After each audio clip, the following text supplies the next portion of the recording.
সবার মধ্যে একটা আপনারা উপস্থিত হন, আইসা বলেন যে আমি আল্লাহর কাছে মাপ চেয়ে আসছি, যা দুর্নীতি চাঁদাবাজির টাকা এগুলো মানুষের মধ্যে বিলাইয়া দিছি। আপনাদের সামনে কান ধরে শপথ করে বলতেছি যে আমি আর চাঁদাবাজি দুর্নীতি সন্ত্রাসী বাংলাদেশে করব না, এবার আমার একটা ভোট দিন। এটা ছাড়া বাংলাদেশের মানুষের কাছে তারা কিভাবে ভোট চায়, এটা আমাদের প্রশ্ন রেখে গেলাম আমরা। আপনারা দেখেছেন পুরো ঢাকা শহরে মনে হচ্ছে এবং পুরো বাংলাদেশে প্রার্থী হলো একজন, সেটা হলো তারেক জিয়া।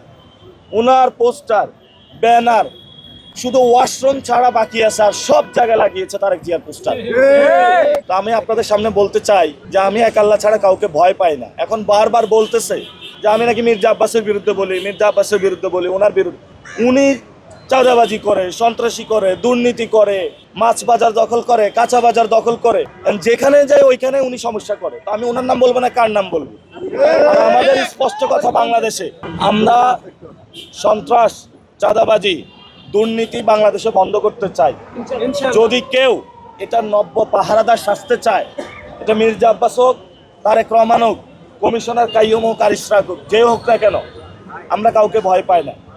আমাদের যুদ্ধ চলমান থাকবে, আজাদের মিছিল, আমরা তাদেরকে আহ্বান জানাবো।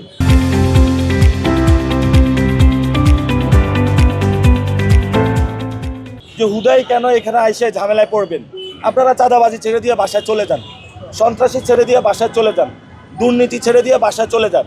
বাসায় গিয়ে কয়েকদিন রেস্ট নেন, তারপরে আল্লাহর কাছে তওবা করেন যে আল্লাহ, আমি আর যা করছি জীবনে চাঁদাবাজি করব না, দুর্নীতি করব না, সন্ত্রাসী করব না। যে টাকাগুলো ইনকাম করছেন মানুষের উপর অত্যাচার করে, এগুলো মানুষের মধ্যে, গরিব দুঃখীর মধ্যে আশা বিলাই দেন।